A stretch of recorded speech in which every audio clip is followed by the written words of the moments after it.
오늘 교회에서 하는 그 묵상집의 그 내용이 호세아 13장입니다.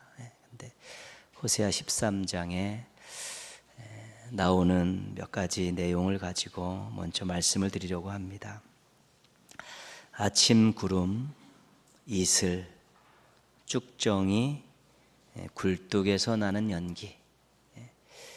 아침 구름, 이슬, 쭉정이, 굴뚝에서 나는 연기.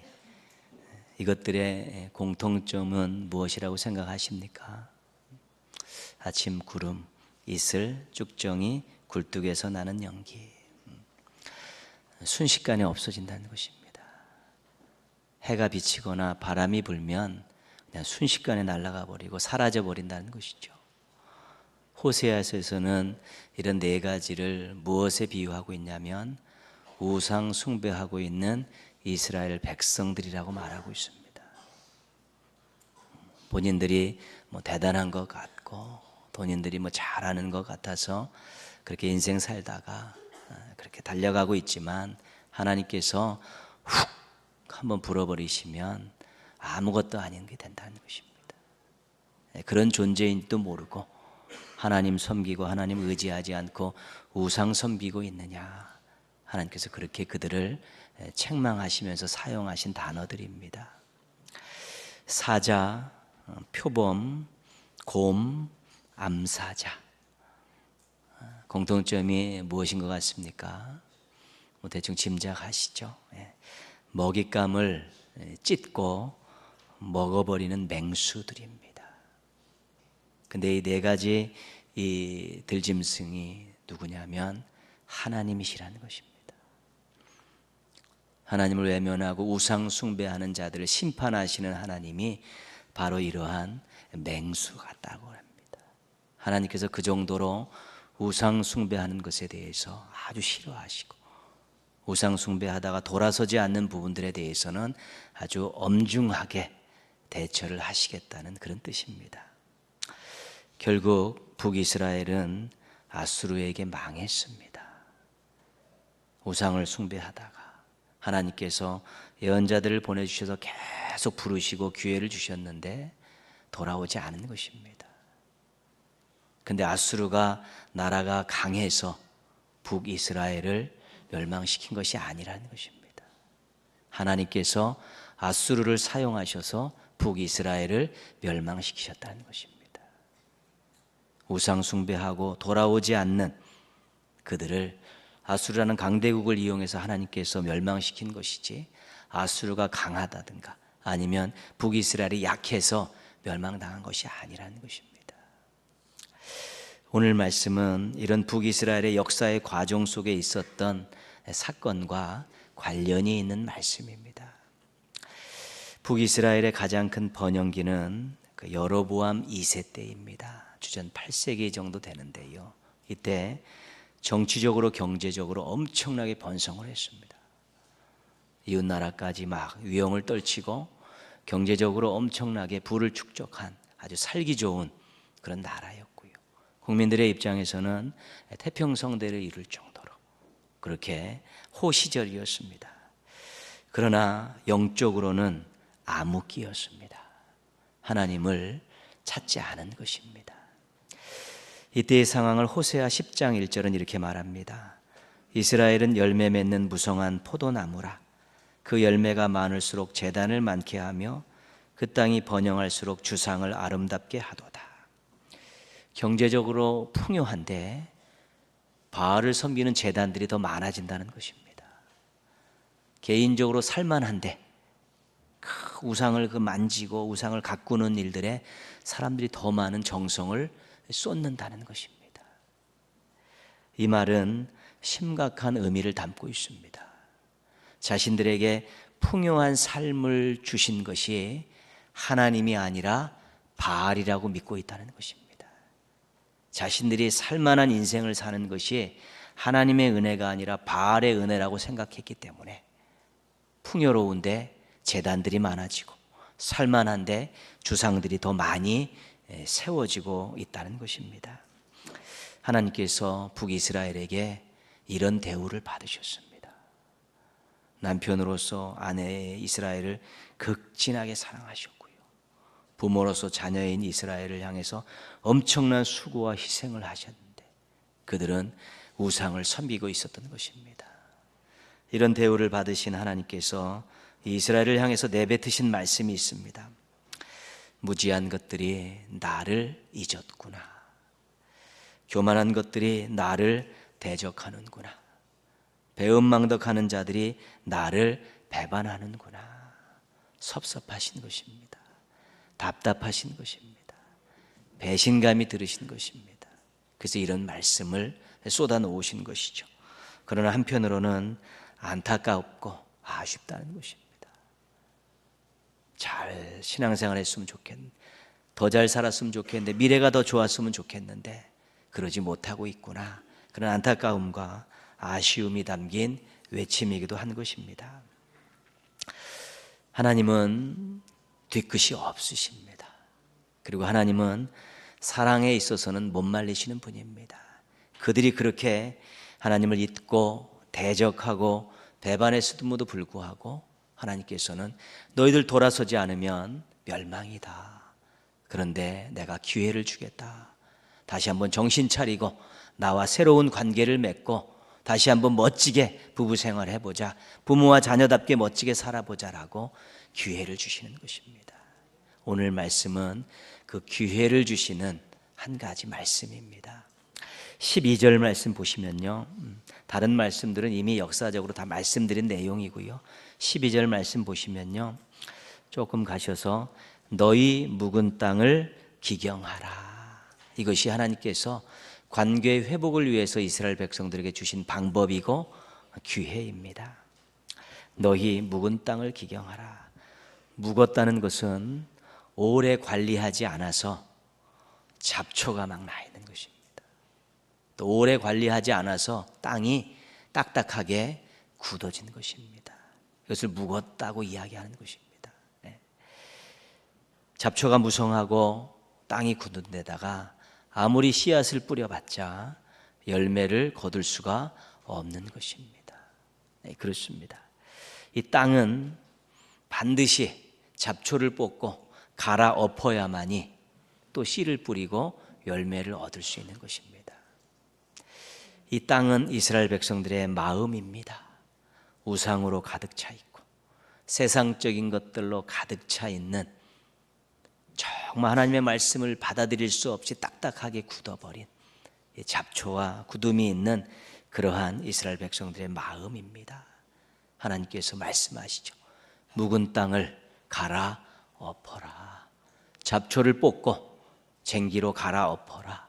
그러면 너희들이 살 수 있다라는 것입니다. 나하고 다시 계약이 갱신될 수 있고 나하고 평생 동행할 수 있으니까 묵은 땅을 갈아엎으라고 그렇게 간절하게 말씀하고 계신 것입니다. 잡초는 뽑아야 됩니다. 그리고 굳은 땅은 쟁기로 갈아엎어야 되는 것입니다. 땀 흘려 수고하고 힘든 과정을 거쳐야 한다는 것입니다. 우리가 무관심해서 게을러서요, 하나님과의 관계가 멀어지고 우리가 하나님과의 관계가 엉망이 됐을 때요, 그것들을 회복하려면 많은 시간 동안에 많은 투자를 해야 됩니다. 그냥 거저 앉아서 해주십시오 그것 갖고 택도 없습니다. 정말 잡초를 뽑는 수고를 해야 되고 땅을 갈아엎는 수고가 있어야지만이 우리가 회복을 이룰 수 있는 것입니다. 이스라엘 백성들에게 땀 흘려 수고하고 힘든 과정을 거쳐서 너희 마음속에 있는 잡초들을 뽑아버리고 묵은 땅을 기경하라고 그렇게 말씀하고 계신 것이죠. 이것은 복음입니다. 이것은 소망의 말씀입니다. 12절 말씀 보시면요, 계속 이어지는 말씀입니다. 너희 묵은 땅을 기경하라. 지금이 곧 여호와를 찾을 때니 마침내 여호와께서 오사 공의를 비처럼 너희에게 내리시리라. 하나님을 찾을 때라는 것이죠. 이때가 진짜로 하나님께 매달릴 때라는 것입니다. 그러면서 뭐를 주신다고 말씀하셨냐면 비를 말씀하고 계신 것입니다. 공의를 비처럼 내리겠다는 것이죠. 그러면 땅이 묵어 있습니다. 묵어 있는데 잡초가 잘 뽑히지 않습니다. 너무 굳어갖고 쟁기도 잘 박히지 않습니다. 그때 비가 내려서 좀 촉촉하게 만들어 버리면 잡초도 잘 뽑히고 땅도 잘 갈아엎을 수 있는 것입니다. 그래서 하나님께서 말씀하시는 것입니다. 지금 나에게 와서 구하라. 그럼 내가 단비를 내려주셔. 너희들이 기경을 잘할 수 있도록 도와주겠다는 것입니다. 정말 잡초가 무성한 밭, 굳어진 밭을 누가 만들었냐면 본인들이 만들었습니다. 그런데 하나님께서 그것을 갈아엎는데 또 도와주시겠다는 것입니다. 잘 뽑히고 잘 갈아엎도록 단비를 내려주시겠다는 것이 하나님의 약속입니다. 하나님의 은혜입니다. 하나님께 나와 간절히 간구하라는 것이죠. 성령의 단비를 구하라는 것입니다. 가물어 메마른 땅에 단비를 내리시듯 성령의 단비를 부어 새 생명 주옵소서. 그런 심령을 가지고 성령의 단비를 구하라는 것입니다. 그리고 나서 말씀의 쟁기를 가지고 갈아엎어보라는 것입니다. 그러면 갈아엎을 수 있게 된다는 것입니다. 묵은 땅을 기경하여 새 땅을 만들면 하나님과의 관계가 회복된다는 것입니다. 살게 된다는 것입니다.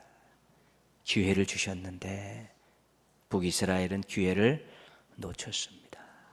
자신들의 마음의 밭을 갈아엎지 못했습니다. 여전히 잡초가 무성하고 여전히 콘크리트처럼 단단한 그 밭을 가지고는 하나님과의 관계를 회복할 수 없기 때문에 하나님께서 그들을 일정 기간 멸망시키시고 다시 새로운 기회를 만드실 준비를 하신 것입니다. 이스라엘이 이렇게 안 좋은 상황, 또 이스라엘이 이렇게 하나님의 소망 주심을 보면서 우리가 점검할 것이 있습니다. 여러분의 마음밭에 잡초가 무성하지는 않습니까? 세상적인 것들로 가득 차 있고 하나님 위에 다른 것, 의지하는 것, 사랑하는 것들이 여전히 존재한다면 그것은 잡초들입니다. 여러분의 마음밭이 단단하게 굳어 있지 않습니까? 말씀도 은혜도 받아들이지 못할 정도로 단단히 굳어서 텅텅 튕겨내고 있지는 않냐는 것이죠. 말씀을 듣는데도 텅텅 튕겨나가고 말씀을 읽는데도 텅텅 튕겨나가면 굳은 마음입니다.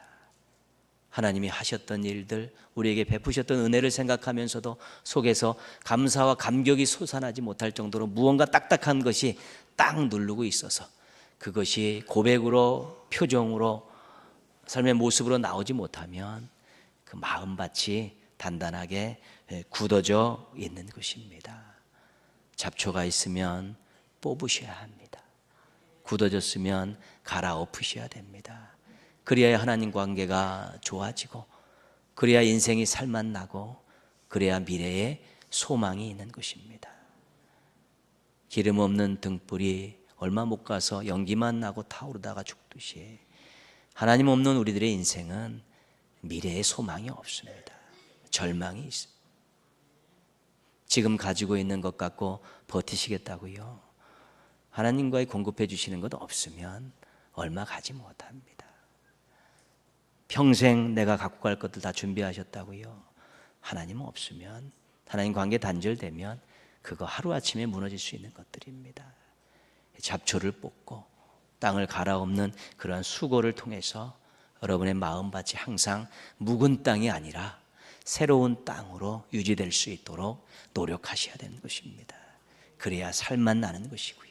그래야 어려움도 잘 이길 수 있고요. 그래야 미래를 바라볼 때마다 또 소망이 생겨서 기쁨으로 하나님을 더 잘 섬기게 되는 것입니다. 북이스라엘의 역사, 멸망의 역사를 다시 한번 우리가 호세아를 통해서 다시 돌아보았는데요. 그 역사의 교훈을 통해서 내 밭에는, 마음의 밭에는 절대로 잡초가 무성하지 않게 놔두지 않겠다. 내 마음의 밭은 딱딱하게 굳어지도록 놔두지 않겠다. 한번 다짐하셔서 성령의 단비를 간구하시고 말씀의 쟁기로 갈아엎으셔서 많은 열매를 맺을 수 있는 좋은 마음의 밭을 준비하며 사시는 멋진 성도들 되시기를 주님의 이름으로 축복합니다. 아멘. 묵은 땅을 기경한다는 것은 개혁입니다. 혁명이 아니고 개혁입니다. 이것은 개인과 관련된 것뿐만 아니라 공동체와도 관련된 것입니다. 무엇을 새롭게 한다는 것이죠. 무엇을 새롭게 하고픈 마음이 생길 때는 이미 이전의 것들이 문제가 있다는 것입니다. 이전에 있는 문제 있는 것들을 갈아엎어서 새롭게 좋은 방향으로 만들어가는 것을 우리가 개혁이라고 말합니다.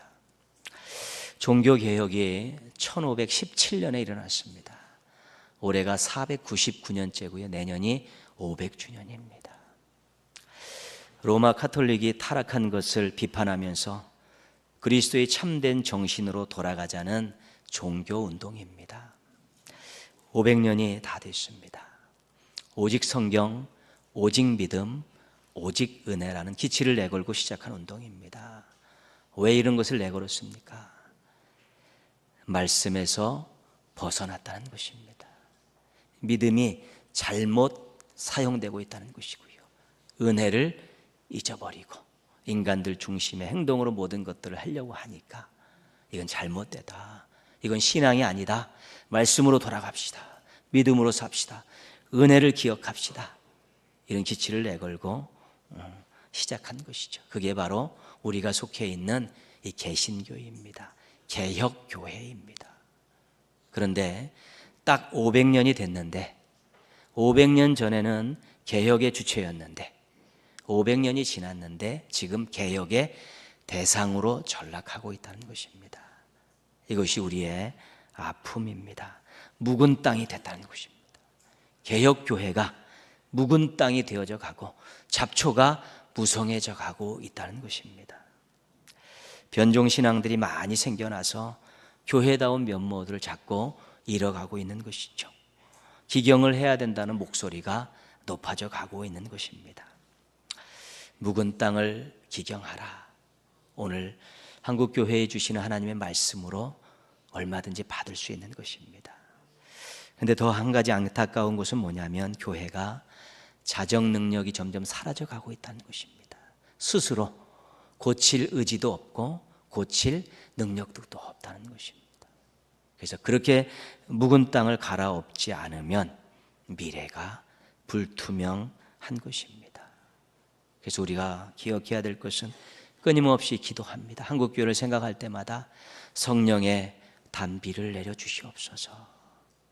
그리고 정말 말씀의 생명을 거는 교회와 말씀의 생명을 거는 성도들이 더 많아지게 하여 주셔서 하나님 주시는 성령의 은혜의 단비로 가지고 말씀으로 갈아엎어서 정말 이 시대의 소망이 되는 건강한 한국교회가 될 수 있게 해달라고 끊임없이 기도해야 되고요.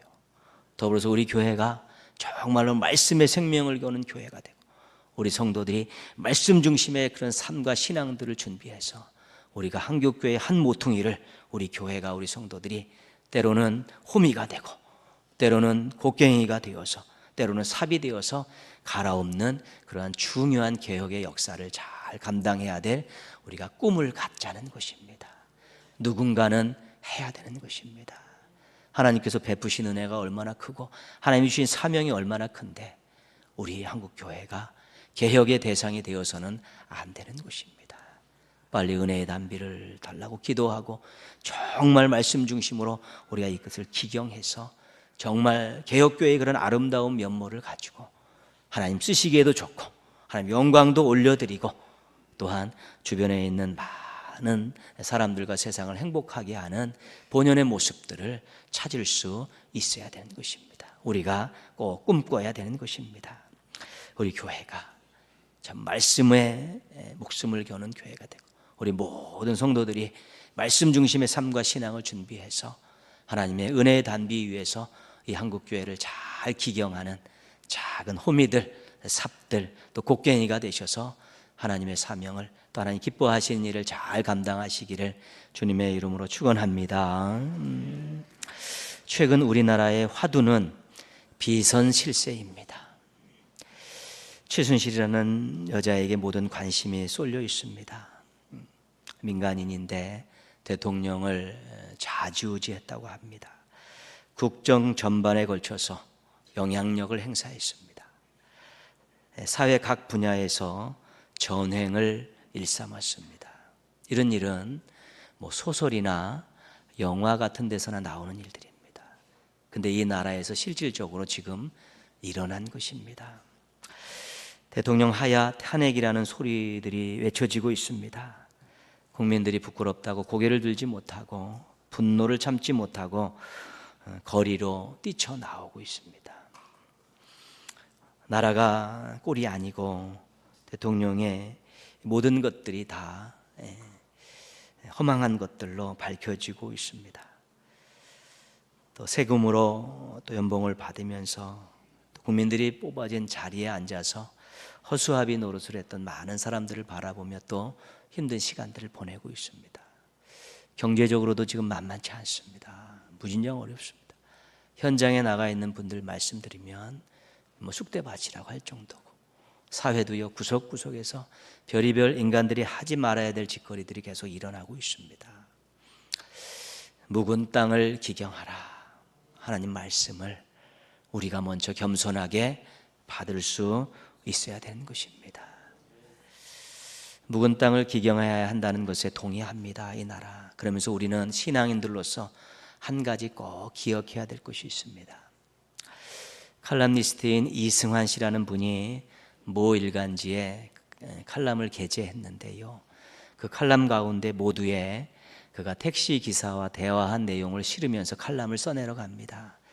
그 택시 기사와 이 나라의 지금 현안에 대해서 쭉 얘기하는 가운데 그 택시 기사분이 이렇게 이야기했다고 합니다. 순진한 박근혜 대통령 옆에 사악하고 요사스러운 무당 최신술이 붙어서 국정을 농단했으니 하늘에 계신 박정희 대통령께서 피눈물을 흘리고 계실 거다. 이분이 이 이야기를 듣고 첫 번째 딱 떠오른 생각이 뭐냐면 우리나라가 신정국가였구나, 그런 생각이 들었다는 것입니다. 신정국가는 신이 통치하는 국가가 신정국가입니다. 무슨 말씀인가 하면 박정희 대통령은 많은 사람들에게 신이 되어 있었다는 것입니다. 지금도 신격화시키려는 의도들이 계속되고 있고요. 2013년 한 시사 프로그램의 그 시장 멘트가 이런 것입니다. 하늘에 계신 박정희 대통령 각하 생신 축하드립니다. 박정희 대통령의 96번째 그 생일을 축하하면서 그 사회자가 했던 멘트가 그것입니다. 그러니까 많은 사람들 머릿속에 신이 되어 있다는 것이고요. 지금 박근혜 대통령 옆에는 무당이 앉아가지고 모든 것들을 다 주장한다는 것이죠. 이 나라가 신정국가였다, 그런 판단을 내리고 있다는 것입니다. 성경을 통해서요, 우리가 분명히 깨달아 알 것은요, 인간이 신이 된 나라는 하나님께서 심판하십니다. 무당이나 박수들, 점순가들 옆에 놓고 통치하는 나라는 하나님께서 심판하십니다. 이스라엘 백성들 왕을 세웠을 때 하나님께서 왕에게 주었던 중요한 지침 중에 한 가지가 뭐냐면 왕의 오른편에 율법을 넣는 것입니다. 그리고 늘 읽고 묵상하면서 하나님의 뜻을 물어가며 통치하는 것이 왕의 의무였습니다. 우리 신앙인의 입장에서 생각해야 됩니다. 우리가 그냥 오래 살아왔던 그런 연륜 가지고 국민의 한 사람이 아니라 신앙인의 입장에서 인간이 신이 되고 점술가라든가 무당을 옆에 놓고 나라가 운영되면 이제는 소망이 없는 것입니다. 그렇기 때문에 우리가 한국교회를 향해서 이 나라를 위해서 기도하며 이 나라를 가슴 아파하며 우리가 국민으로서 해야 될 도리를 하면서 신앙인으로서 가장 먼저 생각해야 될 것은 이것은 영적 전쟁이라는 것입니다. 이 나라를 위한 기도는 앞으로 영적 전쟁입니다. 인간이 신이 되어진 나라고 점술가에 의해서 나라가 운영되면 이것은 악한 것들이 주도하는 나라면 우리가 기도할 때는 영적 전쟁입니다. 영적 전쟁이라는 것은 뭐냐면 선포하고 하는 싸움입니다. 하나님이 진정한 왕이십니다라고 선포하고 싸우는 것이고요. 예수 그리스도의 십자가의 구속의 은총으로 악한 권세들이 다 무너졌다라고 선포하며 시작하는 싸움이 영적 전쟁입니다. 그냥 좋게 해주세요, 해결되게 해주세요, 그 정도 기도 가지고는 이제 안 됩니다. 이젠 정말 만왕의 왕 되신 하나님의 통치가 실현되어지고 십자가에서 외치신 악한 것들을 물리친 예수 그리스도의 십자가 권세가 주름잡는 그런 나라가 되게 해달라고 기도하면서 우리가 더 강력하게 기도하고 더 강력하게 전도하고 또 더 강력하게 말씀으로 무장해야만이 이 나라를 우리가 하나님의 심판의 대상이 아닌 하나님의 사랑의 대상으로 바꿀 수 있게 되는 것입니다. 누군가는 이 나라를 기경해야 되는데 우리 한국교회가 우리 성도들이 영적 전쟁을 선포하고 정말 은혜의 단비를 위해 기도하면서 말씀으로 중무장해서 이 나라를 또 기경하면서 한 명 한 명을 새롭게 또 말씀을 전하고 복음을 전해서 새로운 하나님의 백성들로 만들어갈 때 이 나라의 미래가 밝아져 가는 것입니다. 더 강력하게 기도하고 더 강력하게 전도하고 더 강력하게 말씀으로 무장하셔서 미궁 속으로 빠지고 어둠의 세력들이 장악하고 있는 이 나라를 우리 하나님이 기뻐하시는 나라로 만드는데 우리가 수고하고 또 노력해서 귀한 아름다운 역사를 새롭게 써나가는 행복한 국민들 되시기를 주님의 이름으로 부탁드리겠습니다. 모든 개혁은 자신으로부터 시작합니다. 자신이 개혁의 대상이면서 개혁의 주체인 척 행동하면 아무도 들어주지 않습니다. 신앙인들에게 있어서 개혁의 첫 번째는 하나님께 집중하는 것입니다. 내가 정말 하나님을 향해 제대로 가고 있는가, 하나님 말씀대로 살려고 노력하고 있는가를 점검해서 하나님 앞에 부끄러움 없는 자신을 준비해야 되고요. 두 번째는요, 자신을 넘어서서 타인에게 향하는 그런 노력들이 있어야 되는 것입니다. 신앙인들이 너무 이기적입니다. 너무 개인적입니다. 자기만 아는 그런 모습들이 너무 많습니다.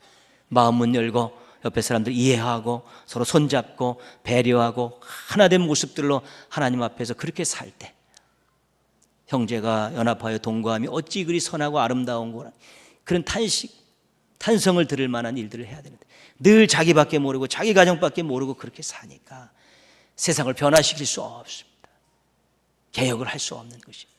이제 자기 자신을 뛰쳐나와서 다른 사람과 손잡고 더불어 살고 서로 화평을 이루면서 그렇게 아름다운 모습을 가질 때 우리가 정말 하나님을 의지하고 자신을 개혁시키고 가정을 아름답게 바꾸고 한국교회를 기경하고 이 나라를 살릴 수 있는 귀한 일꾼의 자리에 올 수 있게 되는 것입니다. 좀 마음의 쓴뿌리들 다 뽑아버리시고요, 장벽들 다 내려놓으시고요, 먼저 우리부터 하나 되는 모습들을 가지고 가슴과 가슴이 만나고 심장과 심장이 부딪히면서 누구하고 만나도 웃고 정말 은혜를 이야기하고 고민을 이야기하고 기도 제목을 나누고 또 누구하고도 함께 손잡고 즐거워할 수 있고 그런 모습들이 준비되지 않으면 한국교회를 기경할 수 없고 한국교회가 이 나라를 기경할 수 없는 것입니다.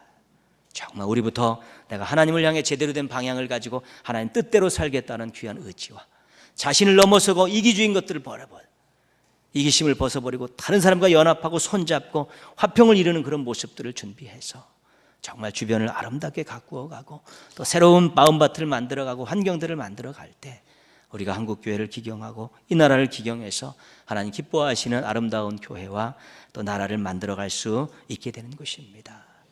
종교개혁 499주년입니다.